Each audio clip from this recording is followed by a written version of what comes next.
Oh god, Inception's about to occur. Inception about to occur. Oh, you have the stream Oh no. open. Oh no. I have myself. Okay, I better minimize that before crap gets weird. Dude, you messed up my intro, man. Like, I was going to Okay, have sorry. my. Go ahead. Go ahead. You know what? Honestly, whatever. Hey, guys, Lone Chemist Podcast. The Thanks for. realest podcast on the market. On the market. The realest podcast on the YouTubes. Honestly, like, it might be just like the premier real podcast. It's not like one of the most real podcasts. I think it's the most real podcast. So that's good. Yeah, I'm glad you're in line with my premise. Well, yeah, no more dad jokes right now. My name is Johnny. I'm the lone chemist, and god damn it, I'm so goddamn excited. I have my boy Jay, the head honcho, the mastermind of Law of Cinema. Welcome back, my friend. The only mind of Law of Cinema. Thank you for having me back. Oh, word. There we go. So shit, Supporting man. Johnny's favorite film. Just Oh so god. everybody knows. We'll get into that. People watch my channel like I have no shortage of shit to say about The Last Jedi. Oh man. Anyway, all right. What's going on, man? First, before we get into the topics, what's up with you? How's everything going? So I remember you said like you're about to graduate high school. So are you Yes. when you graduate? I graduate June 8th, I believe, which is Solid. yeah, it's pretty exciting. Yeah, I'm doing well. Thank Nice, you. nice, man. Wait, so and then you're going back to California for film school in Yeah, probably August, right? I imagine. right, right. Yeah, gotcha. Yeah, And, beginning. and so I was confused. Like, did you live out there beforehand, or are you like in the South now, or like where do you situated? Yeah, I lived in California for the first half of my life, the first 9 years, and then I lived in South Carolina for the second nine. I am now Got it. 18, which Got is it. weird to say out loud. I just turned 18, so I'm now legally an adult, but not really because, When was your birthday? my birthday was April. Oh, word. Nice. My birthday was last Friday, so I'm officially out of my mid-20s. Well, I'm now no longer the youngest person in this circle. I am, but I'm only that by 1 year because I just found out Houston is 19 definitively. Ah, there you go. Well, whatever, guy. We're all dying. It's fine. Don't worry about it. It's all good. But hey, I mean, I'll die last, so that's pretty cool. See, like the dirt was already in my face, and you had to just like kick me while I'm down. Like, come on, man. I'm just trying to be optimistic, but Oh, for your life, sure. You okay. So on the topic of optimism, we can go to Last Jedi if you want. let's just talk about Star Wars generally. All right, so I'm gonna be honest with you. I am not a huge fan of Star Wars, like the whole like genre and the whole like series. To be honest with you, like I appreciate the first three movies because I understand their influence in cinema is kind of absurd. Like they really like with the exception of like some superhero stuff in terms of fantasy epics, you can't really put anything close to it. So like I respect and I admire Star Wars a lot more than I enjoy the films, but I do see why people love them. But and then the prequels were about 6 hours of collective memes. Yeah, that's actually one of the reasons that I love them, and also I think that I've said this to other people. I think I was actually born in the perfect generation when it comes to Star Wars because I grew up with the prequels, so Yeah. I sort of view those behind the shroud of nostalgia. So I enjoy them in that regard, but then I also like them for the memes they generated, and I've just sort of grown to sort of unironically like them more as time's gone on. But like I said, it was a good starting point to have nostalgia for those, and then I'm able to appreciate the original trilogy as the classics, and then now I'm sort of able to judge the new trilogy sort of clearly. Yeah, for sure. And I'm the same way. Like I was born in '93, so like I obviously wasn't around in the '70s. Much like my other podcast hosts will tell you that I'm like 90 years old. Dude, like they legitimately give me shit for my age, and I'm not the oldest person in the podcast. Like, The secret podcast you're talking yeah, about, yeah, yeah, yeah. Like they're always like, yeah, you 90 years old man, get a walker with your fucking lab. Nice, dude, sick. I'm like, I'm your Dr. Wiley lab coat. I don't know if you get that reference. well. Meg Man, Dr. Wiley. Oh, He's an old guy in a lab coat. see. I wasn't a Sega guy back in the day, but regardless, we're getting off topic here. Okay, what the hell are we talking about? Did you say Sega? What's up? Did you say Sega? Yeah, right. It's Capcom. It's Oh, it's Capcom. that's right. It is Capcom. Damn it. It's not. See, that's how not woke I am about that like Mega Man shit. Well, Ugh. speaking of Sega, you asked what other topics. The Sonic trailer just came out. We'll save that to the end. We Okay. can't unwrap the chocolate before. Yeah, just don't do that. I have a lot to say about that too. All right. Anyway, so Star Wars. I'm like you. Like, I obviously didn't grow up in the 70s or 80s or whatever. Like, I'm a 90s kid, and like by the time I appreciated film, the prequels were in full force. So that's what I think about like the first Star Wars movie that I saw. I saw bits and pieces. Like, remember fucking Return of the Jedi when I was a kid because my dad had it on VHS.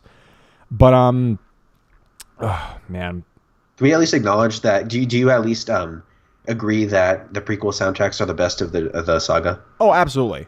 Yeah, they're freaking Undisputedly. fantastic. Like Yeah, Duel of the Fates is legitimately my favorite song of all time. Like just out of any genre. really. That's how much I love it. Yeah, and then Battle of the Heroes is just fantastic. Yeah, no, for sure. Like in terms of like a score, it's fantastic. But yeah, like Which is why, yeah, sorry. no, please go ahead, go Yeah, ahead. which is why I was going to say it's kind of frustrating that they never really call back to that with motifs like they do all the time with the original trilogy. Like in the sequel trilogy, although they do this across all Star Wars material, they'll call back to like the Imperial March like 50 billion times, but then only call back to Duel of the Fates once for like 2 seconds in Solo, like Yeah, the least watched Star Wars movie. yeah. Isn't that crazy how like Disney was banking on that thing making a lot of money because they're like, oh, the Force Awakens make a lot of money and the Last Jedi made a lot of money, so any Star Wars movie would make a lot of money, right? And nah. Well, I heard somebody say that Rogue One, if the order that Rogue One and Solo came out in was reversed, that Solo would have done as well as Rogue One did, and Rogue One would have done as well as Solo did. I don't actually know about that. I mean, I think that's kind of interesting to think about, but I actually liked Rogue One. No, I like Rogue One too. It was dark, it was gritty, and like I didn't like a lot of the characterizations, but I think it nailed the aesthetic of like a darker kind of Star Wars, like leading directly into like the inciting incident of the original trilogy. I thought that was great, but like I'm gonna chalk it up to this. Like I think that the Last Jedi was such a polarizing, divisive movie where I think people just legitimately lost interest in Star Wars after that. Because like Last Jedi was in 2017, and then I think Solo was in June of 2018. I want to say something like that. Like, yeah, like but for the fans that I've talked to, like honestly, like I haven't seen Solo at least all the way through, but all my friends like they hate the Last Jedi and they love Solo. Like, can you attest to that? Is Solo good? Like, I've seen like bits and Have you pieces have you of not it. seen it? No, I've seen bits and pieces. Go ahead, spoil it. I don't give a shit. All right, so before we go there, I just want to say real quick that I actually do appreciate Rogue One just because of the fact that they made a premise for a Star Wars movie out of a plot hole from A New Hope. I just love it for that reason. I thought it was really creative that they did that. That was the crux of that movie. Yeah, I because I went into Solo just hearing nothing about how like insanely meh it was. I actually Yeah, ended up kind of enjoying it more than I think I would have if I hadn't heard any of that buzz. Um, yeah. so yeah, I thought it was decent. I didn't hate it, but I also didn't. The problem is that it wasn't necessary, and that it's so obviously a cash grab to everyone involved. And I Yeah. think that the fundamental reason why a lot of people didn't like it isn't because it wasn't a good movie. It's just because there's other stuff they would rather be seeing. Yeah, like I'm pretty sure like they were trying to use Solo as like the leading premise for like Solo movies for specific like archetypes in Star Wars. Like the Obi-Wan movie, I think was canceled recently, right? Like Yeah, but I was bummed about that. But apparently, it's been turned into a Disney Plus ah, service. Yeah, got it.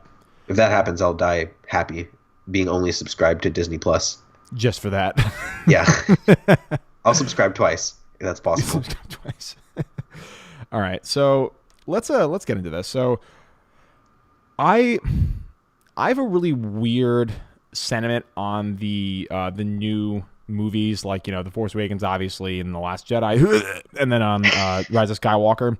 So for the Force Awakens, Was that I you remember swooning? what's up. Was that you swooning because you love the movie so much? Well, that was me puking the microphone, but That's what? typically the sound I make when I talk about a movie I love. Oh man, Citizen Kane. Wait, you vomit when you talk about Citizen Kane? Really? No, that's the sound I make when I love movies. but that's not a swoon. A swoon's like, oh. I just I really violently love it. What were you talking? Sorry, I keep interrupting you. Yeah. Oh God, you're memeing on me too hard, man. I'm the meme king. You can't take that crown away from me. So The Force Awakens, like, I don't know. I have a weird kind of sentiment with that movie in particular because it felt like J.J. Abrams just did the preceding Star Trek movie, where legitimately it felt like the style was like kind of ripped off from that. I mean, obviously it's a J.J. Abrams movie, like the lens flares, the quick cuts and stuff. But yeah, I enjoyed The Force Awakens. It was a fun movie. It was entertaining. It was a good kind of return to form. But I do feel like it just tried to capitalize on. You've seen South Park, right? No. Okay, never mind. It tried to capitalize on unmitigated nostalgia, like a little bit too much. Like, for example, I mean, like the whole way they introduced Rey's character, the whole incident with the Starkiller base. It just felt like they were doing this for like, you remember these guys, like totally, like you're gonna like the movie now. But actually, it's funny because Endgame is something similar, but they do it in a very effective way. But we'll get to that in a little bit. But Well, I mean, I would argue that Force Awakens did it in an effective way too. But really quick, when you say that he was sort of recreating the previous Star Trek movie, you mean Star Trek 2009 or Star Trek Beyond? Star Trek Beyond came out in 2016, and I think did it? Yeah.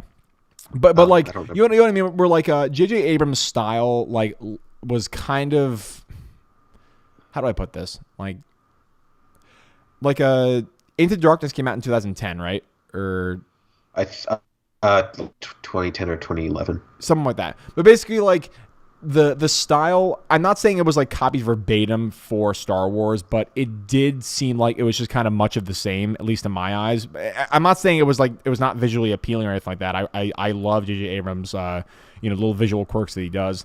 It just, for me, it felt like, okay, I've seen you do very, very similar things in another space opera movie, and it's like, okay, I want like.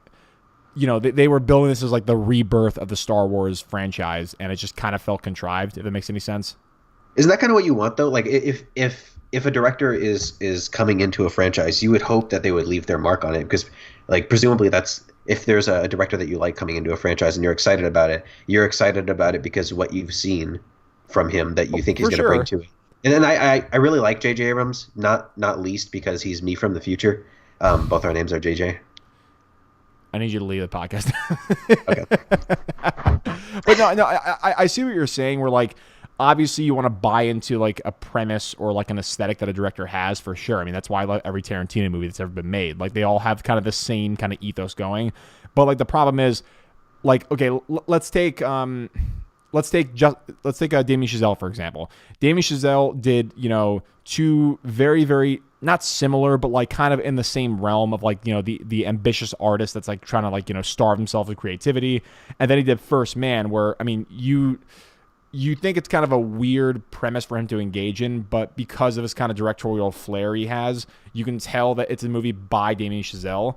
And I would have loved that if the genre of the movie that J.J. Abrams did just before that was a little bit different. But the problem is, it's just another space epic, which is like, that's the only problem I have with it. I'm not saying that it was a bad it was bad aesthetically. I just thought that I would have liked a little more variance like in between the two movies. But like, and keep in mind, I haven't seen The Force Awakens in about 3 years, and I haven't seen Star Trek Into Darkness in about 6 or whatever the fuck it is. So like, I'm speaking purely like speculatively and like really shady memory. So, but like, I don't know. I feel like I'm talking in circles. I'm trying to like get my point. You made an interesting point, bringing in Tarantino, because he's, there's rumors about him directing a Star Trek movie or writing. Yeah. Was it writing or directing? He was always saying like he wanted to do like, I know one of his hit lists was like an Iron Man movie, which is not going to be made anymore. Spoilers. And then he wanted to do like a Star Trek movie and then like some other sci-fi thing, or horror movie or something like that. But yeah, Star Trek's been on his hit list for a while. Well, yeah. Well, presumably it wouldn't really be that much of a problem if there wasn't that much variance in direction between Tarantino's last movie and Star. But I get what you were saying about the genre. But I think there was enough variance. Like, the cinematography of Force Awakens is, I think, noticeably different from Star Trek in that, like, in Star Trek, you see a lot of handheld, and the lens flares are almost like obnoxiously in your face, but intentionally.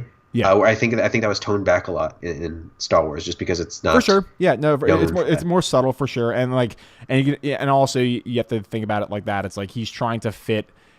I mean, Star Trek like 2009, 2013, they were both kind of rebirths, like legitimately of that entire franchise. So he can kind of do whatever he wanted. With this one, he Yeah, had to have his own flair, but he also had to kind of like make it mesh more with the past Star Wars movies that came before that. So, for sure. Yeah, yeah, for sure. yeah, like one of the things that I know that they had to specifically like work with Panavision to try and uh, create lenses that were similar to the ones used on New Hope. I know I read that, but yeah, you can tell that it's different because like one of the things that I noticed in Star Trek 2009 is it has that sort of characteristic J.J. Abrams super saturated, ultra grainy, Mhm. high contrast look that like Mission Impossible 3 has. But there's not a lot of that in Force Awakens. It Yeah. just seems like Force Awakens just seems more like I think of the desert scenes, which just sort of seem like almost milky in the color palette. Yeah, it's true. It's I don't know if I would call it flat, but it's definitely smooth. I don't know if there's any distinction between the two terms, but yeah, like I see what you're saying though. We're Yeah, like, it's like it's less harsh. yeah, exactly. It's noticeably again. I'm saying dull. I don't mean it's actually dull, but like it's Star Trek was so sharp where you could literally see like every single particle of every single beam of light. And for this one, like yeah, there is a little bit of that graininess, but it's definitely dialed back to actually fit into the Star Wars kind of the Star Wars kind of ethos. But all right, so let's just talk about the movie generally. So Yeah, I mean, I think I. Oh, sorry. no, it's fine. Go ahead. No, please. I was gonna say you brought up the fact that it capitalized on nostalgia earlier. I think that's actually an interesting point because I think that might actually be what you want to do when you're reintroducing a franchise after all this time. You want to remind people why they're going. Because I wouldn't start off the new trilogy with something like The Last Jedi, something that subverts everybody's expectations. Because what you would want to do, ideally, is convince them to stay for this new trilogy. And I think that's why it was a smart decision to sort of play it safe in the way that they did. And I'm hoping that he doesn't go that route with Rise of Skywalker now that well, it's the finale, so he doesn't really have to worry about that. Yeah, so I definitely see what you're saying for sure because they have to, J.J. Abrams had a big task on his hands where he had to, invigorate a younger generation of people to love Star Wars. He had to appease the casual fans and also the diehard fans from, way back in the day, and also people that have been disenfranchised by the prequels. I totally respect the fact that he had a lot on his plate. But the problem that I have with the whole nostalgia aspect of that movie is not just maybe it's not even nostalgia. It just feels like it's repetitious because you can have nostalgia without doing almost identical plot points. Like for example, it's the Death Star. It's just bigger. Like I was just like, come on, man. Like That's the most egregious. Yeah. I think honestly, if Starkiller wasn't in that movie, I might Starkiller is the most egregious one to me. Like I said, I think that's the only one where I sort of facepalm when thinking about it. yeah, But as far as like retreading the hero on a it's different desert enough for sure. It's gets different called enough. to adventure. Yeah, as far as like the retreading the hero who lives in a desert area gets called to adventure and becomes a Jedi plot point. I mean, it's the same across all three trilogies. Yeah, You have exactly. Yeah. Anakin, Luke. I think that repetition is sort of intentional. Oh, for As sure. George Lucas would say, it rhymes. But Oh, dude, fun fact. I don't know if you were in the DMs and you saw this. My girlfriend met George Lucas. really, Yep. So my girlfriend is a viral internet star and also met George Lucas. So she's you know, wait, George Lucas, you're a viral internet star, or wait, you didn't know about this? George Lucas is a viral No, internet no, no, star? wait. You didn't know about my girlfriend? Are you serious? I didn't tell you this in the last podcast. Oh shit. Have you ever seen the video on YouTube called Max falling out of kayak? Have I ever seen the YouTube video called what? Max falling out of kayak. Max falling out of kayak. Wow, this is an actual thing. Yep. Wait, I'm looking at it right now. Star off. It's uploaded by Star off 1234. Okay, but have you seen it before? No. Like the whole thing's like, Sarah, help me, and it's the guy like falling out of his kayak, who was on Oh Takano and shit. yeah. I'm dating Sarah. Really? I've seen that in so okay, I know the clip now. I've seen that in so many meme compilations. No wonder you're the meme king. That makes so much sense now. You Wow, Dude, dude, it's your own cinematic meme universe. I should, man. I should get Feige to produce my movies for me. But dude, yeah, a little aside here, but on our first date, so we were sharing fun facts, me and my girlfriend, and she's like, "What's your fun fact?" I'm like, "I play guitar and I like movies and I like chemistry and what's your fun fact?" And she's like, "You ever seen Max falling out of kayak?" I'm like, "Oh my god, Sarah, help me! That's hilarious!" And she was like, "I'm Sarah," and I'm like, Man, I was like, "Bullshit." And she pulls out her phone and shows me, and like, wow. that trumps chemistry, movies, guitar. Oh, That just trumps all. that trumps just about anything you can say on a first date, like for sure. Yeah.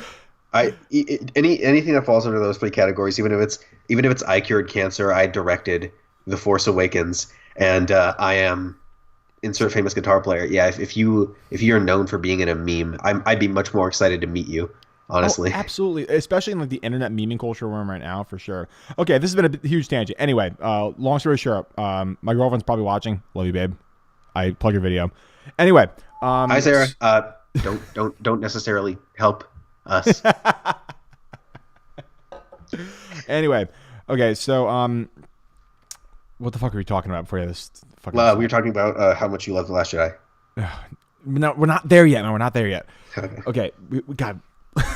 Oh, we're going chronologically through them. Yes. Okay. So, The Force Awakens, like, I'll just conclude with this. Like, we talked about, like, how I thought it treaded kind of similar ground, but, like, I definitely do agree where it was different enough where you could latch on to the premise of the new characters and buy into them. And also, it had a decent amount of callbacks to, past films, of course, and, like, teasing things to come. But the teasing things to come is what really sells it down the river for me. Because then after The Force Awakens, we have the Oscar-winning movie, The Last Jedi. Did it actually win any Oscars? No, of course not. Um, I was making a I joke. was thinking at least a technical category. I mean, yeah, I mean, that's the thing about the trilogy. Like, as standalone movies, I do like both Force Awakens and The Last Jedi. I think I like Force Awakens a bit more, Yeah, but as a trilogy, they don't coalesce not at all. just because of how harshly Abrams and Johnson's just directorial styles clash. Because, like Exactly. you said, J.J. Abrams is about bringing up secrets and teasing future installments, and Ryan's is just let me make the most controversial thing I could possibly think of. Yeah, and let me before I say anything else. I love Ryan Johnson. I think Me too. he's made some of my favorite movies. Like he made Looper, he made Brick, and he made basically the two best episodes of Breaking Bad in my opinion. Oh, I just finished his second episode of Breaking Bad. I've been watching that for like the past month. oh really? Mhm. Wait, Yeah, it's really good. I really loved Fly. dude, everyone says that it's a fucking filler episode. I totally disagree. We're like, it's such a good psychological peek into his head. Whatever. Spoiler alert. Oh, sorry. Yeah. Dude, when he comes this close to telling fucking Jesse that he watched Jane die, like, That was so yeah. And one of the things that I noticed is that Ryan Johnson is, I think, probably the only director on Breaking Bad. So I guess we're going down the tangent. One of the only directors on Breaking Bad that I've seen while binging it for like this past month. That before the credits even come on that he's the one directing the episode. oh yeah, Like he has those rapid like slides to slow downs. He has those like he always has the weird choppy editing. yeah, And I love that close up at the end where the fly takes up the entire screen. I love that. It's just disgusting. But I say disgusting because I'm dealing with flies right now. I'm in South Carolina. But yeah, that was the fact that he managed to do all of that in a like you said, a filler episode.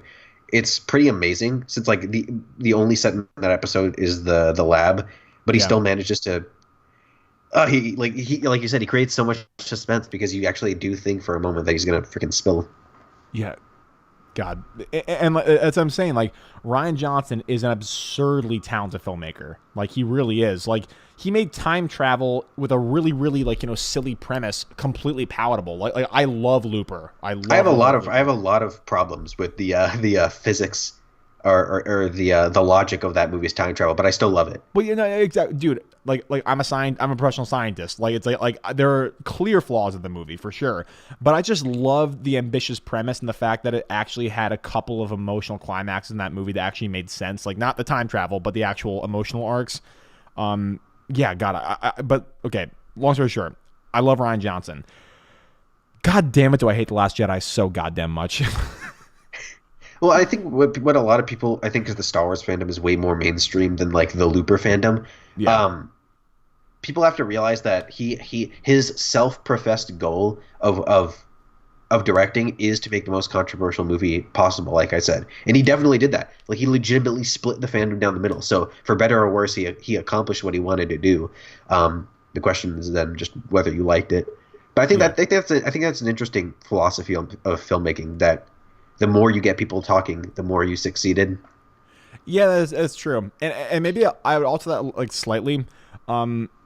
Maybe it's not just controversy, but like he goes in and basically he takes your expectations and completely turns them on their head, which like I think is one of the biggest problems with the movie. Like in terms of like the narrative, if this is a standalone movie, I would probably really, really like it. But the fact that like it completely gives a middle finger to the movie that came before it. I don't even like Star Wars that much, but like the fact that like the plot of this movie does not coincide really at all with what happens in The Force Awakens, it's just kind of jarring. And maybe I was being kind of hyperbolic. I don't think it's the worst movie ever at all. There's some things in this movie that I really, really like.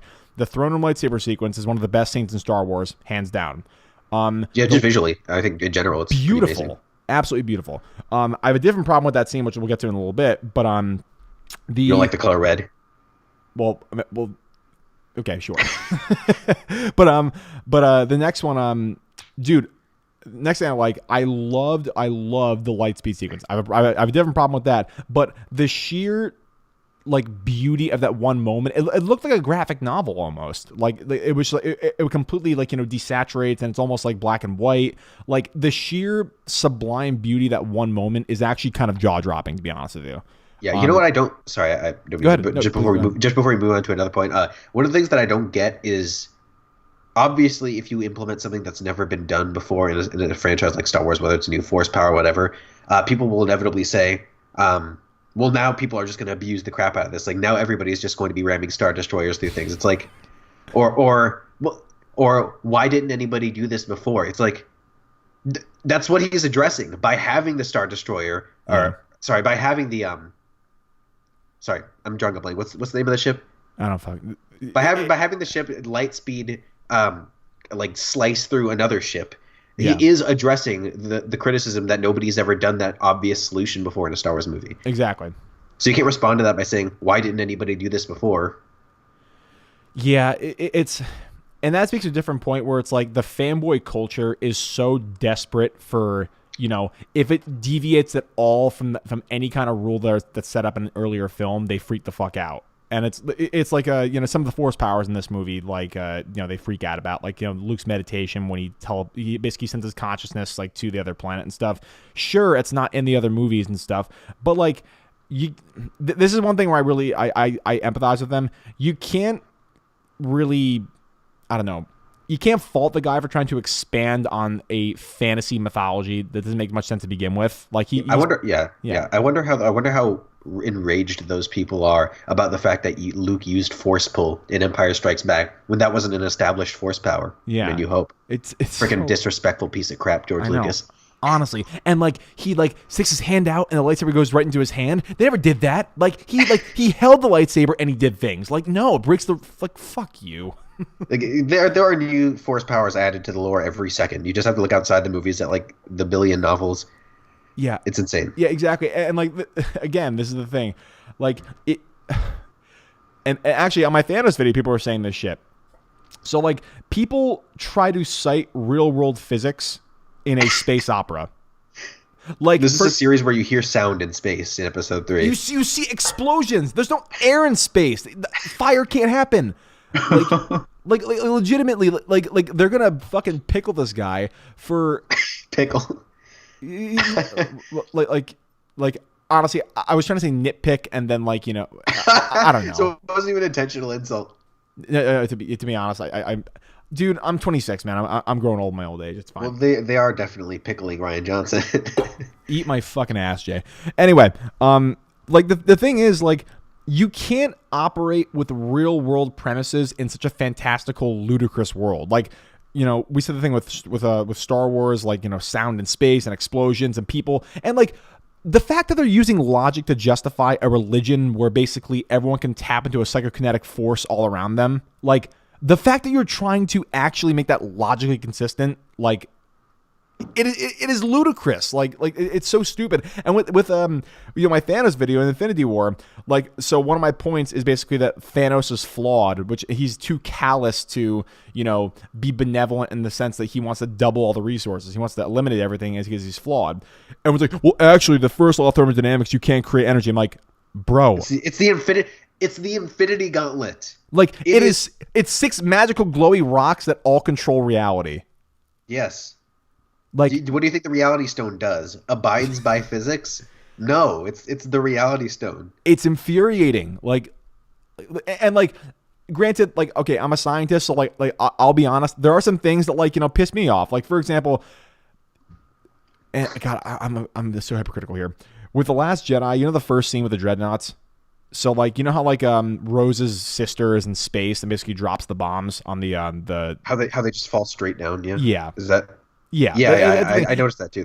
Yeah. It's just like, okay, I get it. Like, maybe there's like an ejection force that just pushes them down. Maybe Rey is like 40,000 light years away, and it's just like this. Head canon. Oh shit! Fuck. What were we? Okay, so the last. But yeah, you were talking about physics and Infinity Gauntlet. All right, yeah. So like that kind of bubbled up from the Lightspeed thing. So those 2 plot points, the thermal lightsaber sequence and the Lightspeed thing, I thought those are great.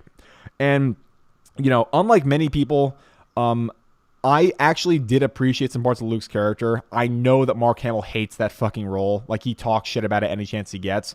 And yeah, I want to talk about that once you're done. Yeah, for sure. But like I understand that basically the departure from his character in the other movies is jarring because he's like this optimistic, snowy-eyed, like whatever guy. But you have to understand, number one, like, just think about it in terms of character. If you see everyone you know and love either die or turn on you or abandon you, you're probably going to be a little bit jaded. So, like, maybe not to the extent where, like, you want to die and, like, you came here to die and stuff. But the other thing is, it goes into this next point, it was not Ryan Johnson's, it was not his as idea to have Luke be estranged on a random planet millions of light years away with no intention of being found. That was J.J. Abrams. Like, Ryan Johnson basically, and this actually Bailey brought this up from Loverboy Media. He was on my podcast a couple months ago. He said, like, literally, J.J. Abrams set that up where, the only person that could have possibly found him was powered down to the last 5 seconds of the movie. That wasn't Ryan Johnson. That was J.J. Abrams. So It's like, you can't be pissed at Ryan Johnson for doing the logical thing where if he's that far away, probably doesn't want to be found. So you have to make that make sense. So yeah, the logic of that is, the Ryan Johnson isn't deciding where Luke is. He's deciding how he reacts given that he's here. Exactly. But yeah, and I don't really pay much attention to Mark Hamill's thoughts on Luke, given that actors don't have narrative control, and it's important to realize that just because an actor says something about a character or how a character would act doesn't really mean anything. It holds about the same weight as a fan theory. They definitely have insight into maybe how the character thinks because they play that character and they've spent time with them and they craft those performances. But Mark Hamill at the end of the day doesn't decide what Luke does. It's the filmmakers who do. And so the filmmakers who write the story dictate what is in character for Luke. Yeah. Sorry, mosquito. I thought you were like dramatically, like, for Luke, no. Force push. Luke. But here's the thing though. And there are some things where, like, I can actually sympathize with Mark Hamill on because, I mean, he played the character. That was his defining role. So, like, I'm sure that he has some kind of familial bond with it for sure. for sure. But like, I'm sure he's allowed to give input, but I'm just saying in general, I don't oh, really for like sure. people taking actors' words as gospel with regard to character. No, for sure, for sure. I totally agree. But with Mark Hamill's character though, I have other problems with him. Where essentially, okay, so he's this estranged, Jedi. He's given up on everything because of what happened with Ben Solo and the Knights of Ren and stuff. And so when Rey gives him the lightsaber, the fact that he nonchalantly just takes it like this, bad idea. Like, I think he, like, literally, if he's that emotionally shaken by this former memory of himself, he should have turned around and said, like, like a fuck you moment, like threw it over the ocean and just walked away. Like, that would have actually, I Yeah, wouldn't, I prefer not the lightsaber, but if you're going to do it, at least have it, like, actually make some emotional sense where he's so beaten up by this experience, he's almost defeated by it. That makes any sense. yeah, like have him respond Yeah. drastically on one of the poles of the spectrum. Like either if he's nonchalant about it, just have him give it back to Ray, or if he's furious, like you said, chuck it. But yeah, the can only work for a subversion of expectations, sort of comedic moment. Because one of the things that I noticed was that I did laugh at that scene in theaters, and I was really surprised by it. And then when I rewatched it on second viewing, it just felt awkward to me. Yeah, it feels so awkward because like they end the first movie of this rebirth of the franchise with that moment, and that's supposed to be an emotionally gratifying thing. So if he either like you said, that's a great way to put it. If any like either the two poles were like either resentment or nonchalance, where like either he's like Yes. fuck you, or he's like this part of me died a long time ago, gives it back to her and walks away. Like either one of those would have worked out, I think, infinitely better. But okay, so those are my three positives of the movie. Now I'm gonna dig into it. So so stop me if I'm gonna rant for too long. I'm just gonna I say mean, my piece and then I'll be done with it. are you just gonna say Canto Bite? Anyway, That's my yeah. yeah. All right. So my first flaw, and this kind of goes back in The Force Awakens a little bit.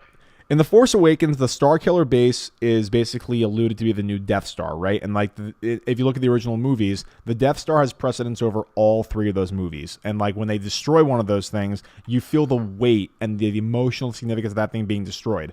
In the beginning of this movie, in The Last Jedi, the First Order, nothing happened to them. They're as powerful. They have 55 and a half fucking dreadnoughts. Like, and like that's one of two things. Like, either that was not, because like presumably that thing was a planet. It wasn't just a planet killing machine. It was its own planet. They had like trees and shit on there. So either that was not the main base of the First Order that you actually destroyed, or it was just inconsequential. Like, I don't give a fuck about it. It's fine. There's another one. Yeah, Like, let yours yeah, away. I noticed that too. I don't like how inconsequential it was. Given how much of an emphasis they put in the prequel and original trilogies on how much freaking effort it takes to build a Death Star, Exactly. and then like they have a planetary version of it. It's like, oh, no big deal.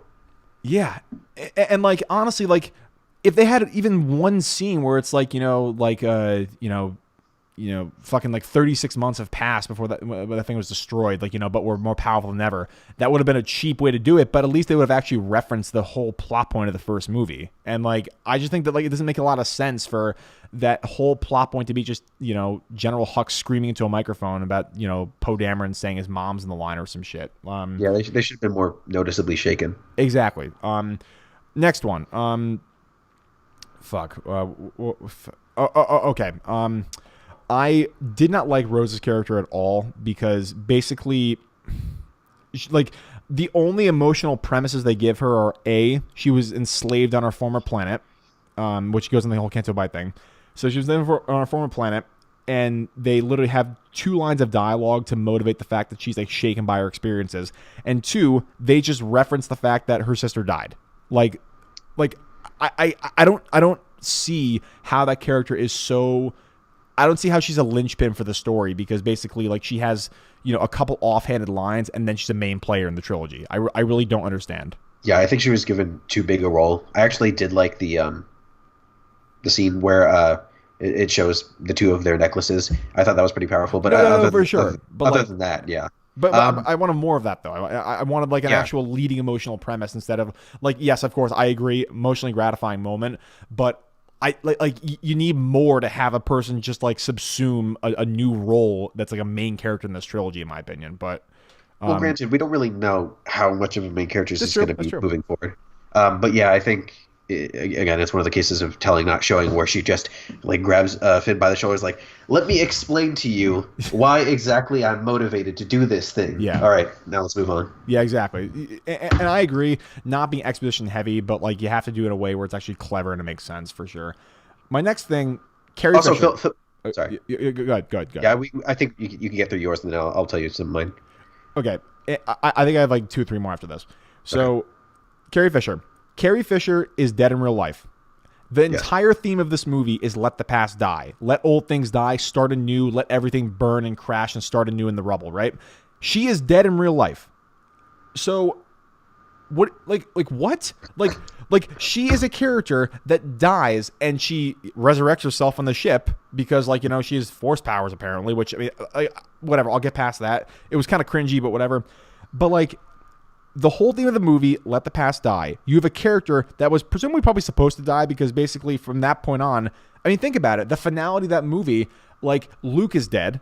Han's already dead in the first one. Why wouldn't you have Leia just die at the end of the movie or even in that one scene? And I get it. Like after, I mean, she died basically on like the last week of filming or like in the beginning of post-production. I get that for sure. But I would argue, like, so they kept it the way it was because they wanted to keep her performance intact for sure. But I would argue killing her off screen or just referencing her death in an offhanded way is even shittier for her legacy because you don't give her the emotional climax she deserves. You don't give her the send off she deserved, the emotional moment that character needed over. Well, she is alive in Rise of Skywalker. Well, They're going to reuse footage of her, and yeah. I think that having her just sort of live out the rest of her life peacefully in canon might be pretty cool. Like they just leave her character with a happy ending. Sure, but it's just like I'm thinking about like maybe it's my own biases, but like if the entire theme of the movie is basically accepting all of your mistakes but letting the past die, like most of this. I've heard I'm more geared towards the argument that that's not so much the theme of the movie, even though a lot of old stuff is destroyed, as it is Kylo Ren's theme, like the villain's theme, and that sort of the lesson that Rey learns and that Yoda's speech is about is learn from the past, both from people's failures and their successes. I think that's more the theme of the movie as a whole, but I see how you could interpret it either way. Yeah, but even so, like even if we take that out of the equation, I mean, like I think it's the Empire Strikes Back where like that's the only indication that she's force sensitive and like she's that powerful where she can fly over like a couple hundred yards and then like land in a tiny little hole in the ship and then like save herself.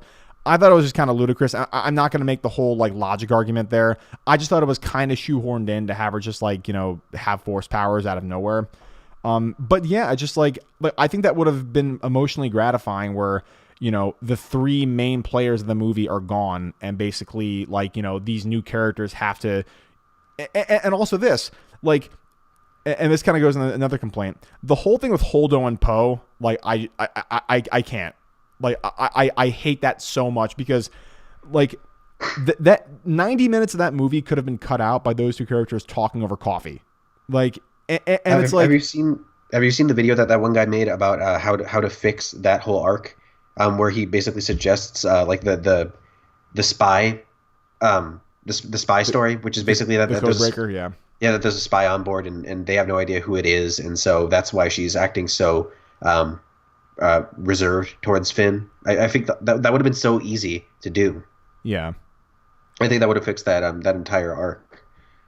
Because it would explain with Laura Dern's character Poe. Yeah. So the idea is that there's a spy on board that ship, and the reason why she's acting so reserved with Poe about her plan and everything is because she doesn't know who that spy is. It could be Finn, or sorry, it could be Poe. And so I think that's a perfect rewrite of the scene, and it explains her stubbornness perfectly. Yeah, That's not what they did. Yeah, for sure. But like But okay, but like I agree, better premise for sure. But let's cast that aside because it's like not hinted at in the movie. Like here, I don't know, like not talking to one of your best captains in the fleet. If you're this brilliant strategist, if you're Holdo, she's like the legendary general or whatever. Why wouldn't you talk to the people in command and basically let them just like trickle off and go to the ship when you're losing people left and right?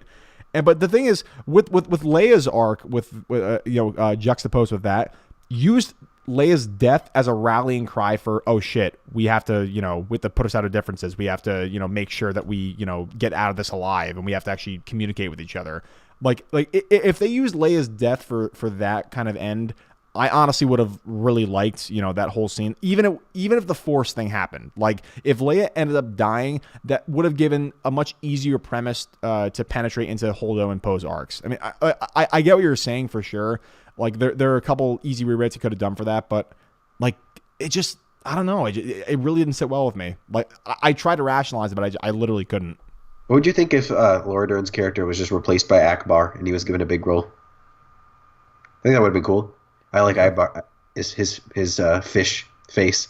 I have seen a lot of complaints about the fact that he wasn't the one that crashed the Star Destroyer. But I mean, he's never been that much of a prominent character, so I'm not too mad by it. Yeah, exactly. All right. What was my other?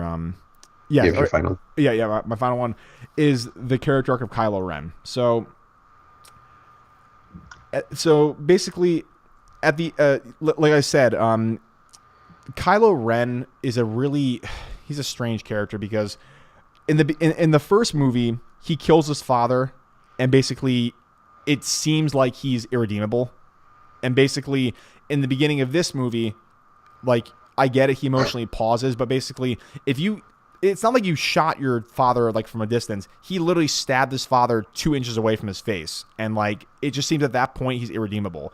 With this movie, then they hint at the fact that he is redeemable. And then, Snoke basically like, tells him he's a pussy for wearing Darth Vader's helmet. And then he just a cosplayer. Like he momentarily, almost defies Snoke's orders. And like has resentment towards him, but is still hunting Rey. And then Rey and Kylo have like the whole Force connection thing, and like then it here's the other side. They hinted at him being redeemable.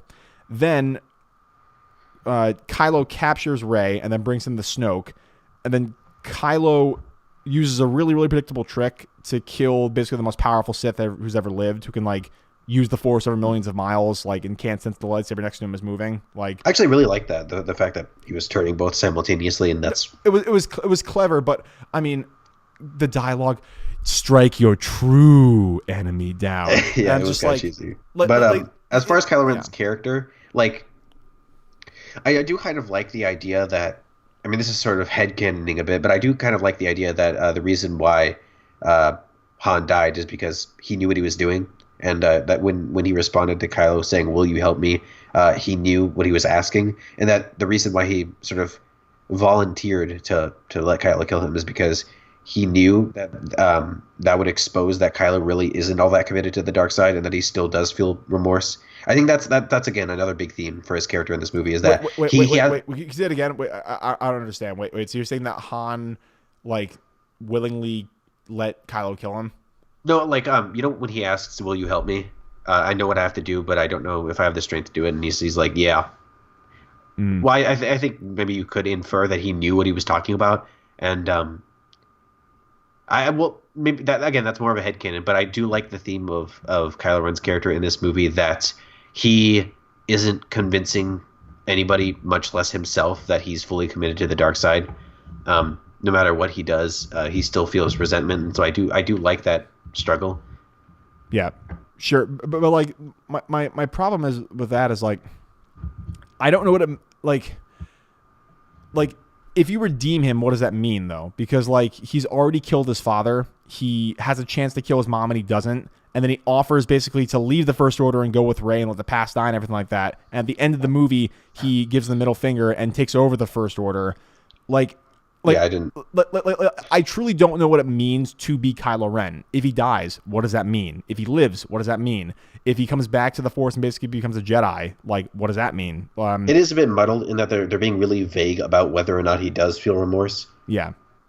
Like, yeah, sometimes, like, you have Snoke's comments about how it split him in two, and then you have sort of him, like, unapologetically, like you said, taking up the First Order and just demolishing everyone. So yeah, it isn't very clear, but I'm still interested to see where his character goes, because I think his has been one of the more compelling arcs of the new trilogy, just compared Oh, to for sure. the others. Yeah. He's one of the only interesting ones left. But yeah, like I don't know, like I maybe it's all gonna pay off in the third movie, which I hope it will, because like even though I'm not a huge Star Wars fan, I like seeing completed character arcs. Like that's like a big thing in movies for me, of course. Like I wanted some kind of semblance of like what the actual stakes of this movie were. Like, what in The Empire Strikes Back, for example, I'm not trying to compare the emotional arcs to the two movies, but basically at the end of The Empire Strikes Back, you learn that basically Luke, has his father still alive, and it's Darth Vader, the person he's been trying to kill the entire time. And that sets up such a beautiful dichotomy for the final movie where, like, that's the leading premise. And with this one, like, I don't know what Kylo Ren's going to do with the power that he has. Like, like, why wouldn't you have General Hux, like, take over after General Snoke gets killed, and basically, like, Kylo Ren's, like, force chokes, and that's it, he gives up. Like Yeah. just to have Kylo kind of subsume that role, like it just felt kind of weird. Yeah.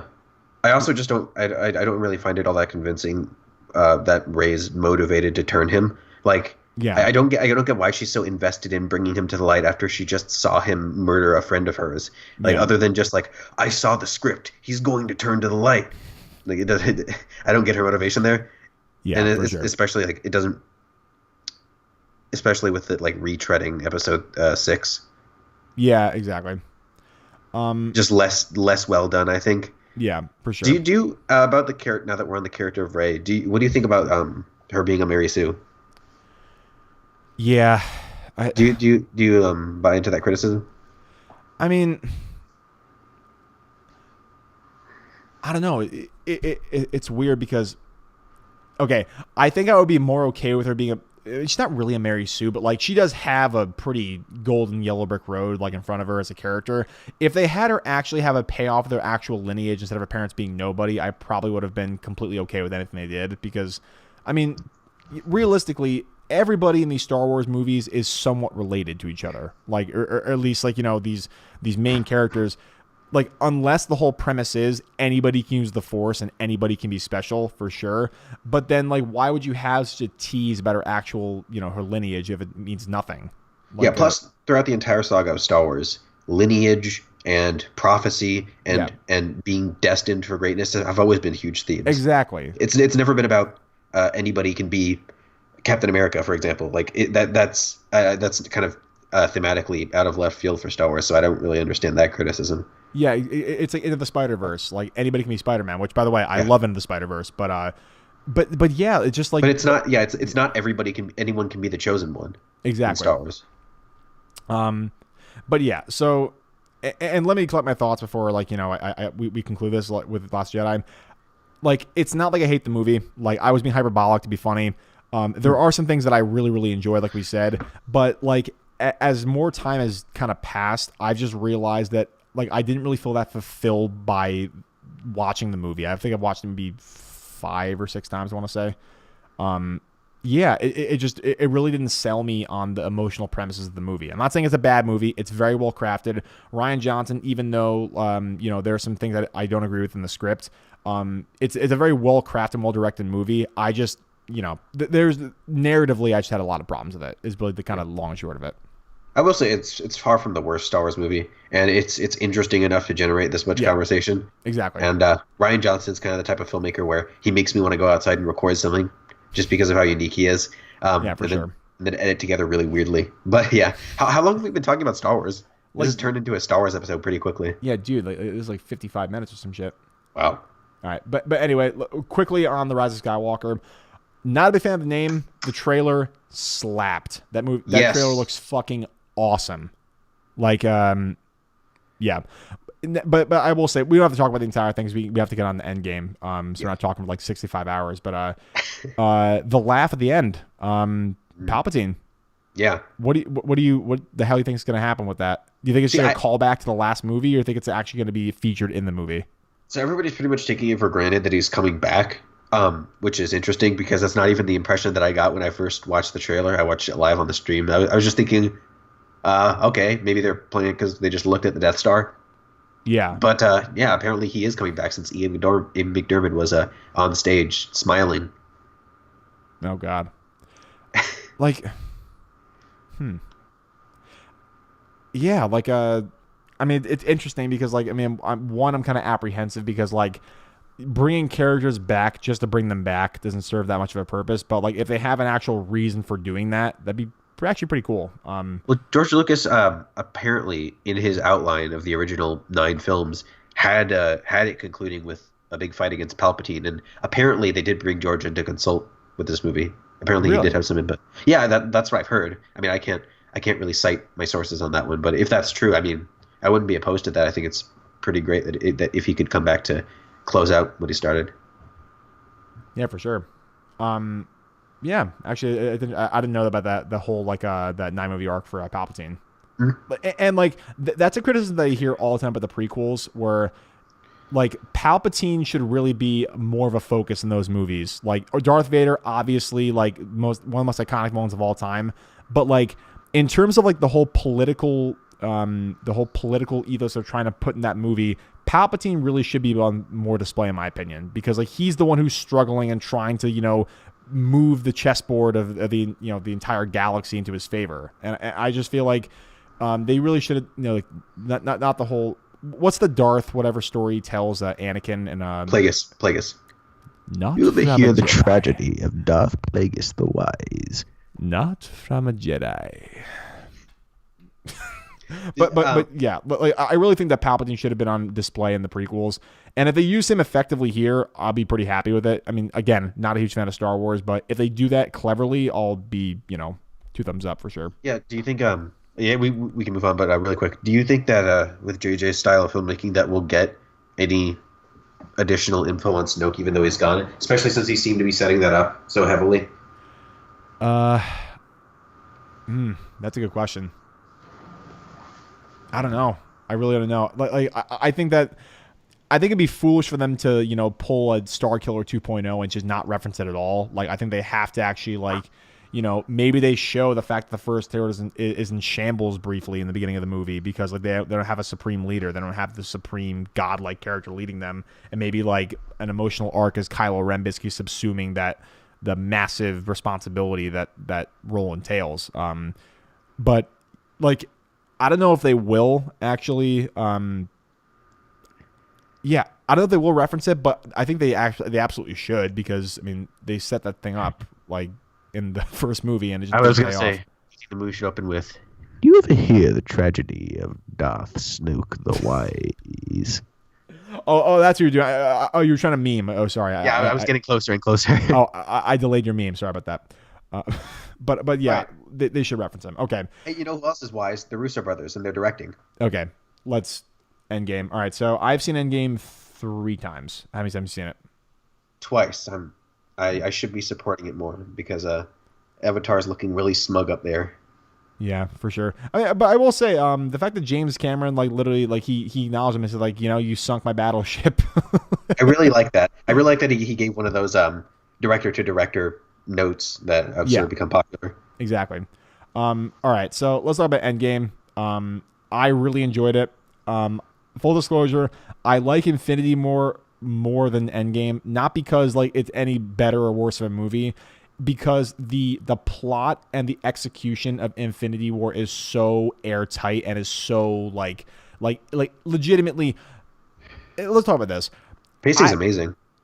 Like I have no idea how long it must have taken them to write those scripts because legitimately not only do they have their own comprehensive and sweeping stories, but they also pay off almost every single lingering emotional arc in the entire MCU from back to like 2008 to now. Like they deliver on with almost every single character. Like even fucking Nebula. Nebula's like her arc is actually well laid out, and like I didn't like her in the previous movies because like she was kind of like a screaming General Hux like character which just screams at the camera. I empathize more with her in the second Guardians. I think that movie did her justice. Oh, for sure. But like the fact that they actually wrapped up her emotional arc and like put a bow on it, like In Endgame or in Infinity War? Endgame, and the fact that like she kills her past self and like she moves on, is able to accept her own experiences. Like Yeah. like Yeah. All She right. All better right. Yeah. thank God it's branching timelines and not freaking linear Yeah. time travel theory. Otherwise, she would have just been Yeah. dead. Yeah. Like Looper, they would have lost thumbs and shit, and Just would have like. yeah. Okay. So before we get into all the amazing things, yeah, I can't even speak. All the amazing things about the movie, I'm gonna address two criticisms. Okay, well, okay, two and a half. So the first one, I don't like the fact that we don't get to see Banner reconcile with the Hulk on screen. That's one thing I really don't like.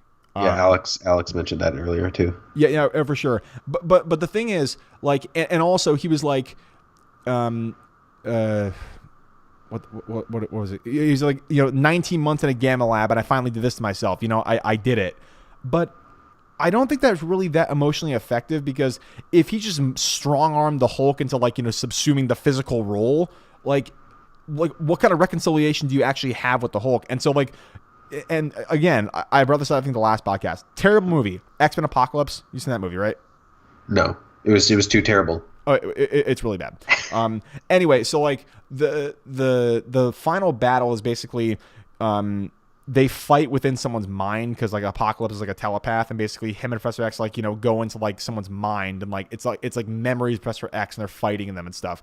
And terrible movie, really cool idea. If you see, if we saw Bruce Banner talk to the Hulk or something like that, where like he actually, instead of the gamma ray thing, it's like, because like, I remember in the first Avengers, they hint the fact that like, when he wants to, Banner can control the Hulk, and Banner can have him come out when he wants him to. And so they had like a conversation in their mind where it's like, look, Hulk, you hate being in the center of attention. I hate being like, behind the curtain. Let's, combine and have the best of both worlds. And you can actually have, some great comedy with that, because the Hulk's basically a baby. And also you can have a great emotional climax, because like this is something that's been teased, even in the shitty Edward Norton movie, where he's trying to reconcile with himself. And if they showed that, like, yeah, that's really the only like really like bastardized thing I think I found in that movie. Everything else I can kind of get past, but that was one thing I really was not happy with. But I will say, Incredible Hulk, whatever you want to say about the movie, I think the soundtrack is great. Oh, that Hulk theme. Oh, for sure. Yeah. But yeah, I agree with you about the fact that they again told they didn't show. But I guess my response to that would be, I would never place anything in the movie with that. Like I can't think of anything in the movie that was less important than showing how Hulk synthesized himself with sure, with Hulk. Yeah, sure. And also you got to keep in mind, like, the movie is 3 hours and 4 minutes, and it's like jam packed. So it's like you have to like cut down on something. But I agree with you, where like the movie basically doesn't really have any room to allow for something like that. I just would have liked it a little more if it was actually a plot point, but like, honestly, that's totally fine. Also, could you imagine if that experiment backfired and it was Bruce Banner's body with Hulk's mind? It's just a really dumb, ineffectual guy. Oh my God. He's just Mark Ruffalo, but dumb. Yeah, and he was like punching Thor like puny god. It's like, Banner, what are you doing, buddy? I do love the comedy with Hulk in this movie, though. How he's like ashamed to act like mindless Hulk. He's like, yeah, I know, it's a bit gratuitous. And the fucking time travel scene when he sends Ant-Man back to like 3 different generations, and it stops like time travel. I died. I see this as an absolute win. Oh my God, that was funny as fuck. All right, so my next flaw in the movie is Thanos. So, and of course, you and I have a special place for Thanos in our hearts, because we both made video about Thanos. So the thing that I really liked about Thanos in Infinity War was because, number one, you see that he really doesn't attribute any malice within his plan. He's doing it because he truly believes in his fiber that what he will do will save the universe.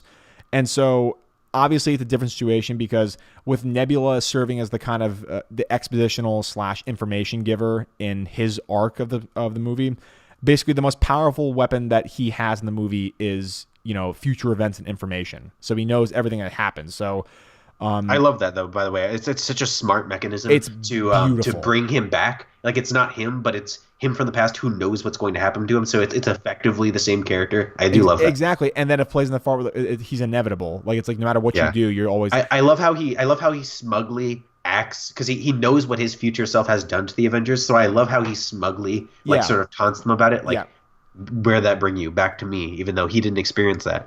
No, exactly. And like that's one thing I'll give them for sure, because like that Thanos, he knows, like, I mean, obviously, like, his ego takes a shot because the plan that he's devoted his entire life to do, he finds that it doesn't work. And so, like, but also he finds out that he actually committed his plan and he actually did what he set out to do. So there's an element of, I guess, not shame, but you know what I mean? Like some kind of negative connotation, but also hubris. He's like, he literally believes himself to be a god because he's the one who killed half the universe.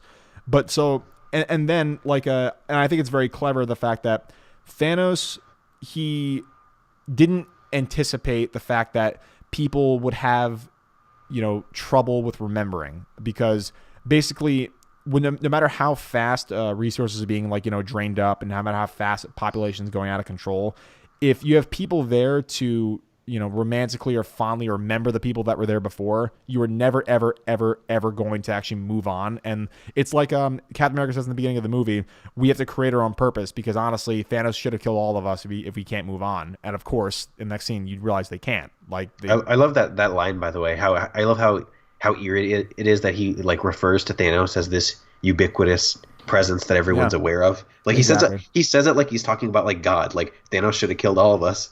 Exactly. But that's my thing, though. So, like, and I think that I'm gonna do a Thanos revisited, like, juxtaposed with a Infinity War, because I sucked his dick for like 25 minutes of the video that I made. So if I'm reading this correctly, so your criticism is that he's not as empathic. He's Well, sort of more malicious. But it's not even that. Like, because I get why he's malicious, and I get why he actually says, I'm going to kill you on, I'm going to enjoy this, because basically he realized that I drastically underestimated my opponents, like, the first time I did this. And so that kind of takes away the emotional climax that you get when you have, like, the hero's quest.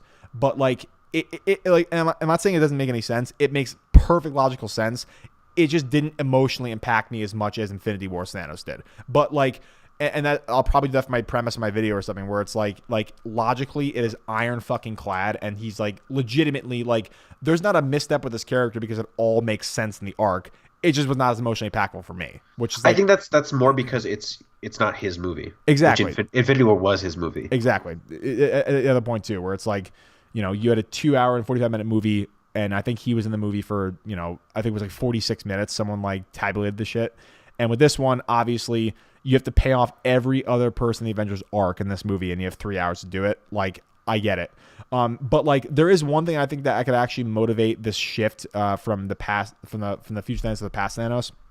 I think that, you know, if they had one more scene where, like, you know, Thanos is scrubbing through all of Nebula's memories and is like, you know, it's almost like he wrestles with, like, the closest thing you can get to humility from someone like Thanos, where it's like my plan didn't work.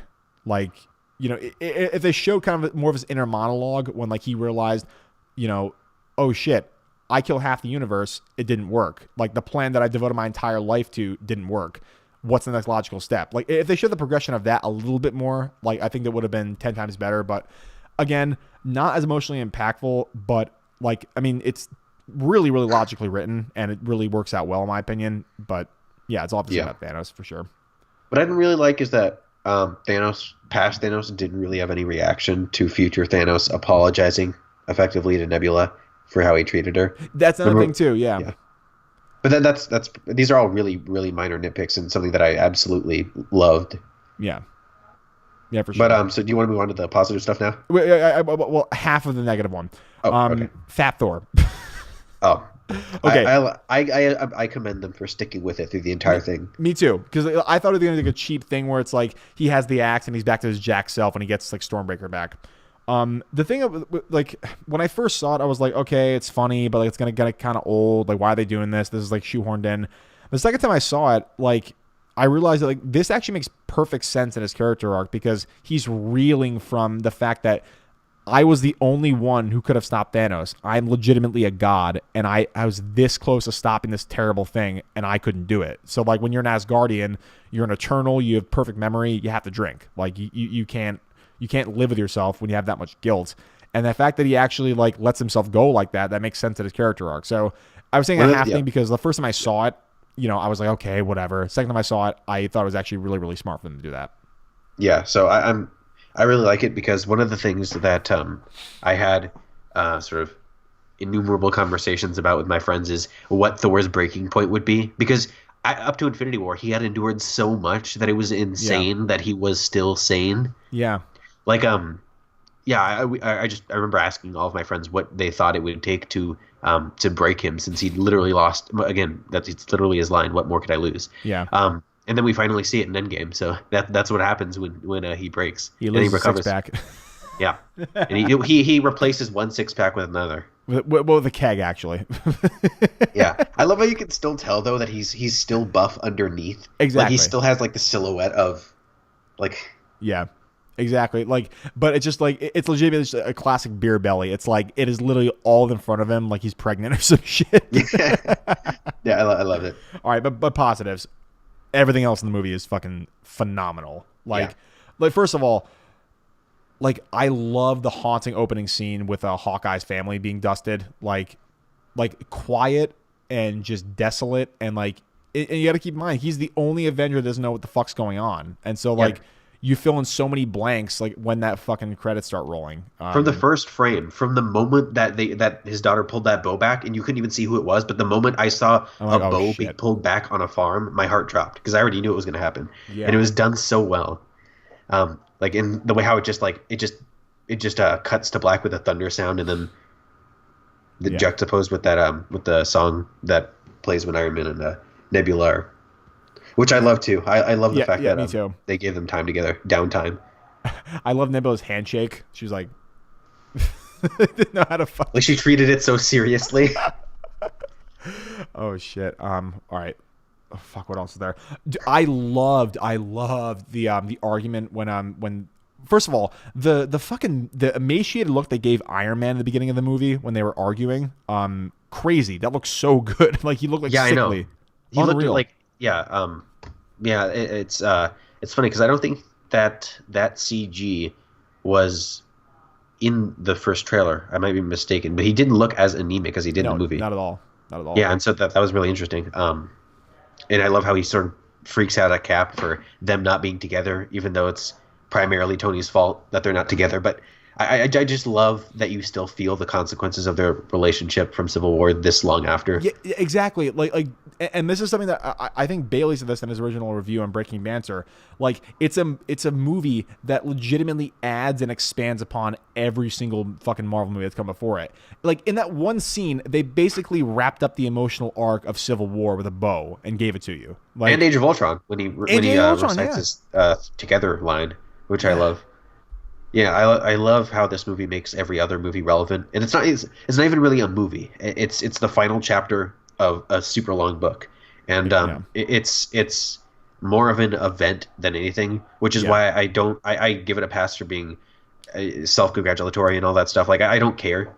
it's that good though. It's that good. This is not This is not a movie that I want to analyze. Like this is not a movie that I want to dispassionately critique. There's nothing wrong with fanboying. To a culmination of 11 years of storytelling, but when you've grown up with a franchise for this long, I don't think there's anything to apologize for if you I agree. have nothing bad to say about the fan service and which just permeated that entire final battle, which we can talk about. Yeah, for sure. But there are two characters I want to talk about. Number one, I fucking jerked my dick when Captain America was in the elevator and basically like it was the callback to the Winter Soldier, and that accomplished so many things by him saying Hail Hydra. Number one, there's a comic that's out right now where basically like Captain America's a double agent and all the fucking fans are furious because it's like this is like the moral arbiter of the world. Like, how you gonna have him be a Hydra agent? They not only delivered on that and they basically referenced that and like how it's bullshit, they also concluded the arc and basically how in the Winter Soldier, Captain America becomes very, very dispassionate about the world. He's like this moral ideologue in his first movie, and in this one, he learns that basically everything he loved and fought for was a lie. And for him to say that, like, it adds such a layer of complexity to his fucking character. Like, I also love that entire movie, he's on the back foot against Shield, who is always one step ahead of him. Yep. But I love it that in that scene, he's like 1,000 steps ahead of all of them because he's literally from the future. So he's just like, hey, Hydra. He's just like looking down on them. I love it.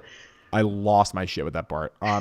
And then he just walks out with I, that cut was so great. Thug life. Honestly, like I need to make a meme where it's like he walks out with the scepter, like the song is la da da da da. It's the motherfucking D double G. But the other one I want to talk about, we don't have to talk about all of them. There's Cap way versus too many. Cap. That one was hilarious. Like I do this love, all day. I know you can. I know. But the one that really fucked with me was fucking Black Widow and Hawkeye. Like that one was Them like, fighting.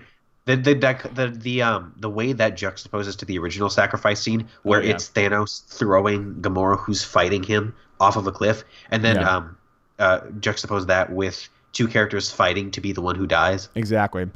And this is so brilliant about it. In the first Avengers, when they capture Loki and Black Widow is talking to him and is like, what are you doing with Barton? It's like, oh, do you love him?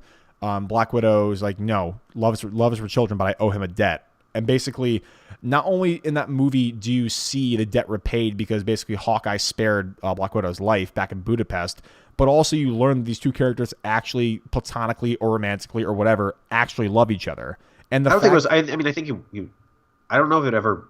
Do you think that it was intended to be romantic at any point? Because I think the implication is that he's been married for a while. Well, no, for sure, but like I'm saying romantically, like like the idea of spending your life with like your best friend or something like that. I'm not saying romantically. Like, I love this person. I'm going to marry you and go down on you or whatever. But like, like the thing I want to get at here is like, each one was like they are so not willing to live without the other one, but both characters were completely willing to make the sacrifice for the other person to live.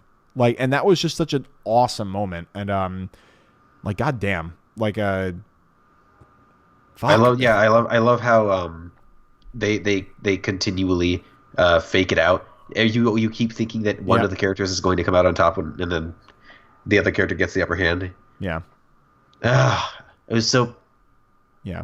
Man, it's weird to think that like three characters are now effectively out of commission. It's one of the things that I was doing earlier was counting up the post Endgame casualties. It's Loki. Yep. It's Loki, Gamora, Black Widow. Wait. Gamora didn't get dusted though when Thanos snapped his fingers, right? No, she was sacrificed. But no. But I'm saying like in this present timeline though, Gamora is in this timeline. Because it's 2014 Gamora. Yeah, exactly. So I guarantee one of the arcs of Guardians 3 is going to be like, convincing. It's going to be like one of those romantic, like the Amnesia love story where it's like, no, we were married before. Like, believe me. Yeah, that's going to be interesting. But I think it's going to be interesting how they tackle that because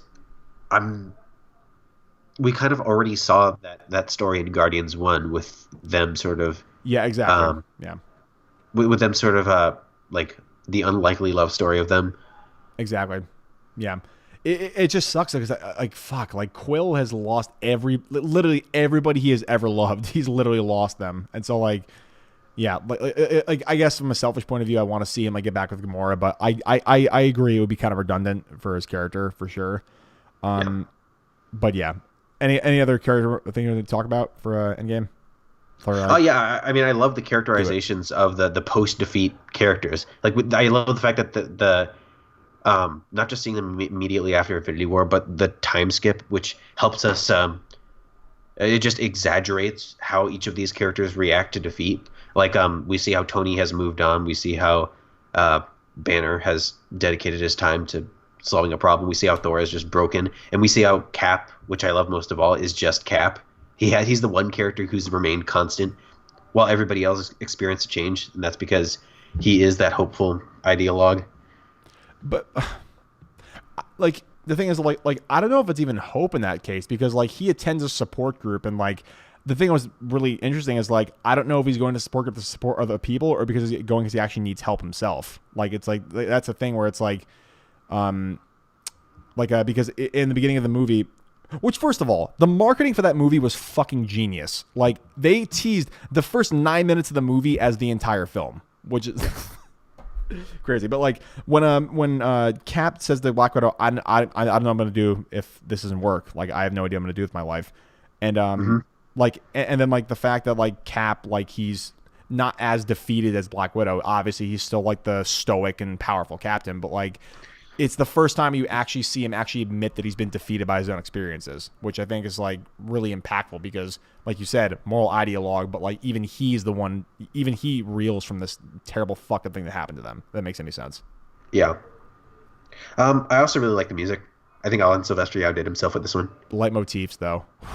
Yes, I love that they finally brought back a theme other than the Avengers. Yeah. Alan Silvestri has brought back the cat motif before, but I love that they brought back the Doctor Strange one with Tilda Swinton. That's one of my top 5 MCU themes, so I'm so glad. Mm-hmm. Like, goddamn. Yeah, honestly, I haven't gushed about the soundtrack too much. Like, dude, like, the way they use every single character's theme seamlessly with one another, like, in the same scene. Like, I don't even... Goddamn. Like... Yeah, I also think that time travel was the perfect mechanism to tie a universe together because it lets you revisit stuff and give relevance to past movies. Like I said, I think it's genius. Yeah, and it actually made Thor: The Dark World actually like not a complete abortion in my eyes, honestly, because I hate that movie. But like honestly, the fact that like that premise. Thank you for showing me your shirt again. I appreciate it. That wasn't intentional. but like the fact that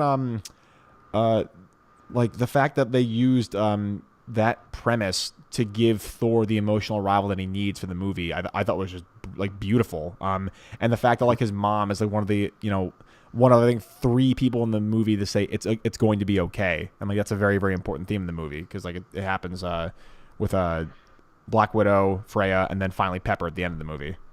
Yeah. Which fuck when, oh man. I love how she spent the entire franchise freaking out at Tony whenever he was in a dangerous situation, and the last image he sees of her is her being calm and accepting of it. That's the dude, like, because like the whole theme of her arc in the story is like encouraging him to rest, encouraging him to like, you're not gonna be able to rest unless you solve this. And as he's dying, like she's like smiling and is like laughing, it's okay, you can rest now. And as soon as the light leaves his eyes, she loses it. Like, what a fucking good performance from her. Like, goddamn. Yeah, and I also love the reversal of Peter and Tony. Yeah. How this time it's Peter having to deal with Tony's death. Exactly. Yeah. I love how they even have a callback to the I don't want to go line, which is we won, where it just keeps repeating it. Yeah. I love it.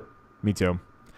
Like, and so like honestly, like Endgame and Infinity War are like neck and neck. Depending on what mood I'm in, Infinity War takes it. But like, now that I think about it, like, goddamn, like the fact that they gave almost every character an emotional arc in the movie that was finished, like, blows my mind. It really does. Yeah, like, whenever it stops. Oh, sorry.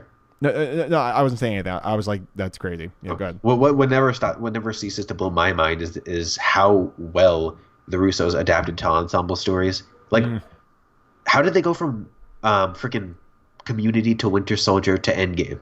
How? What kind of trajectory is that?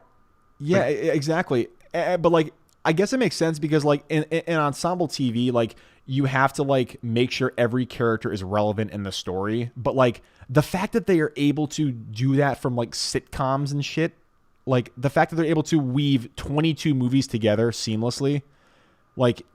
And like like Marcus and McFeely too. I mean, like they I think the Russos were only consulted for the script for this one, and then Marcus and McFeely wrote this one by themselves. But all 4 wrote Infinity War together, I believe. But really, I'm pretty sure. Like it really is a 4-man team though, because literally every Russo directed movie has been written by those guys. Yeah. So a lot of what people give credit to the Russo brothers for could also be attributed to them. Yep, for sure. I think they deserve a lot of credit too.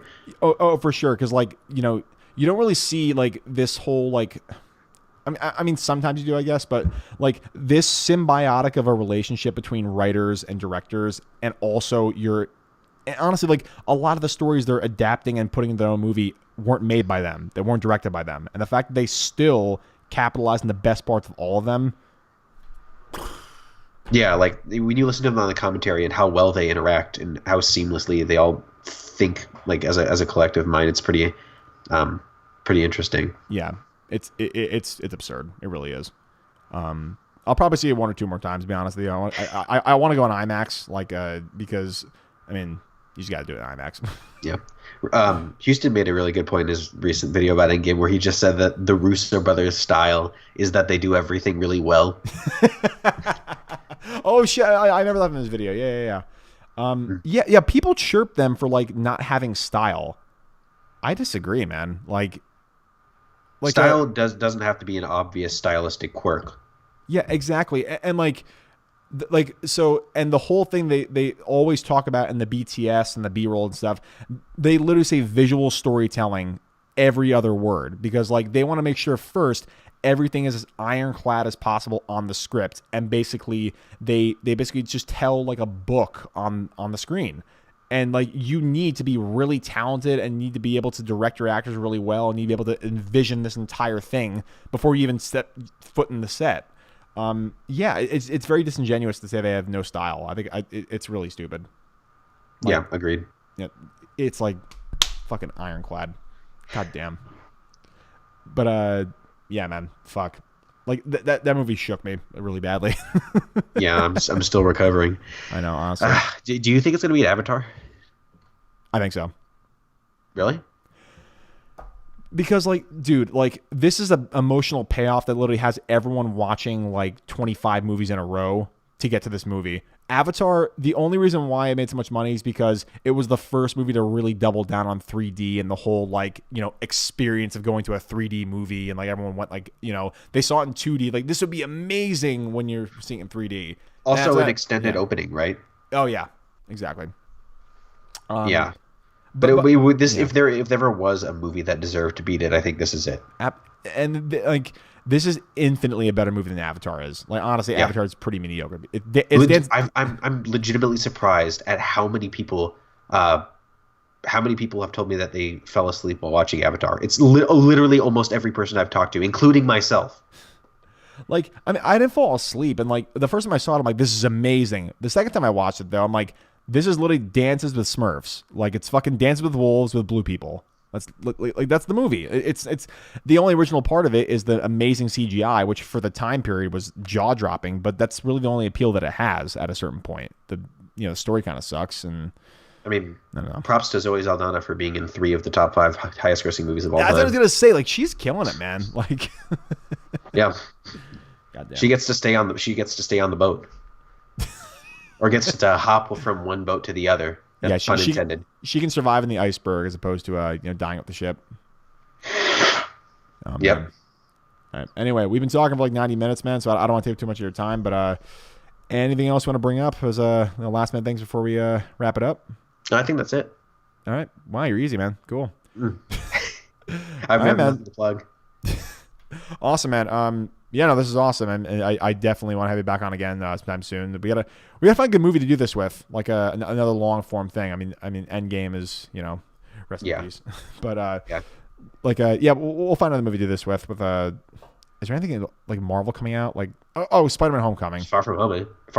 Yeah. Whatever the fuck it is. Yeah, that would be fun. Yeah, for sure. Yeah, we'll be in touch. But for the people, maybe you could host a debate between me and Alex about this character, this version of Spider-Man. Ooh. Because I agree with some of your points, also some of his points too. Ooh, I might be a perfect mediator. Stay tuned. But can you be unbiased enough? I'll ride the fence, man. I will be the most center of the centrists. But anyway, so tell the people who are going to watch this and people in the chat right now where they can find you. You can find me at youtube.com/LawOfCinema. My Twitter handle is LawOfCinema, but I don't really tweet anything. I mostly just retweet. That's pretty much it. Cool beans, man. All right, well, check him out. This is J. W. Man. This is Lone Chemist. The most real podcast. Only the most real. Episode 29. Peace out.